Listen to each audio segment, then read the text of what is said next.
কদিন ধরে এক নাগাড়ে খুব বৃষ্টি চলছে, তাই জন্য একদমই ভালো লাগছে না ওয়েদারটা, আর শরীরটাও খুব ম্যাজম্যাজ করছে। তাই আজকে ভাবলাম একটু চিকেন কষা আর নান খেলে কীরকম হয়, যেমন বলা তেমন কাজ। দেখো, ঝটপট করে চিকেনটাকে ম্যারিনেট করে রেখে দিয়েছিলাম, আর সাথে কিন্তু আলুটা লাল লাল করে ভেজে নিয়েছি। এদিকে দেখো, কড়াই কিন্তু পেঁয়াজ টমেটো সব কিছু বসিয়ে দিয়েছি ভাজা ভাজা করতে। এখানে যেহেতু নান খাবো বলে ঠিক করেছিলাম, তাই জন্য আগেভাগেই কিন্তু ময়দাটা মেখে রেখে দিয়েছিলাম ভালো করে। এই সব তো হলো অনেক কিছু। তো এদিকে দেখি পেঁয়াজটা ভাজা কত দূর হলো। এই সব কিছু করতে করতেই ভাবছিলাম যে বাবা, কত বাসন পড়ে যাচ্ছে, কি করে যে কি হবে কে জানে, কখন যে সব কিছু কাজবাজ শেষ হবে। বলতে বলতেই কিন্তু দেখো, চিকেনটাকে ভালো করে কষিয়ে নিয়েছি আমি। দেখো, চিকেনটাকে কড়ার মধ্যে দিয়ে দিয়েছি, যে পেঁয়াজ ভাজা টমেটো ভাজা সব কিছু ছিল তার মধ্যে কিন্তু চিকেনটাকে ভালো করে দিয়ে এর মধ্যে কিন্তু আমি এখন চাপাও দিয়ে দেবো, আর চিকেনটা ততক্ষণ কষা হয়ে যাক। এদিকে আগেই যে বললাম বেশি অনেকগুলো বাসন পড়েছিল, এখন চিকেনটা ভালো করে কষা হোক আর আমি এগুলো তাড়াতাড়ি করে মেজে ঘষে পরিষ্কার করে নিই, ততক্ষণে চিকেনটা অনেকটা হয়ে যাবে। দেখো, এখানে কিন্তু বলতে বলতেই বাসন মাজা কমপ্লিট করে এসে দেখি চিকেন থেকে কিন্তু ভালো মতন জল ছেড়ে দিয়েছে। দেখতেই পাচ্ছ চিকেন থেকে কীরকম জল ছেড়ে দিয়েছে। আর চিকেনটা কিন্তু একটু কষা কষাই রাখবো আমি। আর এখানে দেখো, বাসন মাজাও কিন্তু আমার কমপ্লিট হয়ে গেছে।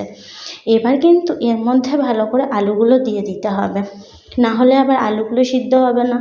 আর চিকেনটা যেহেতু কষা করব, খুব বেশি পরিমাণে ঝোল করব না। এবার আলুটা দিয়ে বেশ খানিকক্ষণ নাড়াচাড়া করে নেব, তাহলে কিন্তু বেশ আলুর সাথে চিকেনটা মাখো মাখো একটা ব্যাপার এসে যাবে। তোমাদের কাদের কাদের বলো তো এরকম চিকেন কষা আর নান খেতে ভালো লাগে, অবশ্যই কিন্তু জানাতে ভুলো না।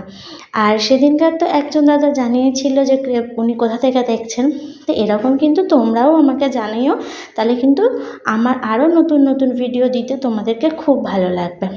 আমি কিন্তু কাশ্মীরি লঙ্কাটা দিতে ভুলে গেছিলাম, তাই জন্য ভাবলাম এখন একটু কাশ্মীরি লঙ্কাটা এর মধ্যে অ্যাড করে নিই। আর তার সাথে একটু চিকেন মশলা দিয়ে দিয়েছিলাম। দেখো, সাথে অল্প করে জল দিয়ে দিয়েছি। এখন কিন্তু বেশ মাখো মাখো অবস্থায় চলে এসছে। এবার কিন্তু এটাকে নামাতে হবে। এত কিছু রান্না হচ্ছিল, হঠাৎই কিন্তু খবর পেলাম আজকে নাকি ভাই আসবে। তাই জন্য তো মনটা হঠাৎ খুব আনন্দ হয়ে গেল, এত ভালো কিছু রান্না হচ্ছে। আর তখন যদি বাপের বাড়ির কেউ আসে, তো সবার মনেই একটা আনন্দ হয়, তো সেরকম আমারও খুব ভালো লাগছিল। এদিকে দেখো, আমার ভাই কিন্তু চলে এসেছে এই বৃষ্টি মাথায় নিয়ে, কারণ একটু দরকার ছিল ওর, তাই জন্য কিন্তু এই রাত্রিবেলায় আমাদের বাড়িতে চলে এসেছে। আর আমার কিন্তু ভীষণ ভালো লাগছিল যে আজকের দিনে বেশ নান কষা কষা মাংস হচ্ছে, আর এমন দিনেই ও চলে এলো। ভালো মন্দ রান্না হলে বাপের বাড়ির লোক এলে কিন্তু সবারই ভালো লাগে, কি বলো, তাই না? তো আমারও সেরকমই ভালো লাগছিল।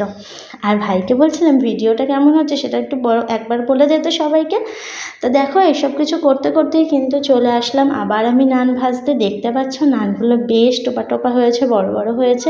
তোমাদের কি এরকম নান খেতে ইচ্ছা করছে? তাহলে চলে আসো চলে আসো, কোনো টেনশন নেই, একদিন খবর দিয়ে চলে আসতেই পারো। এখানে দেখো, অনেক কিছু বকবক করলাম, এবার ভাইকেও তো খেতে দিতে হবে, তাই ভাইয়ের কাছে নিয়ে চলে এলাম গরম গরম মাংস আর নান। তোমাদের ভিডিওটা কেমন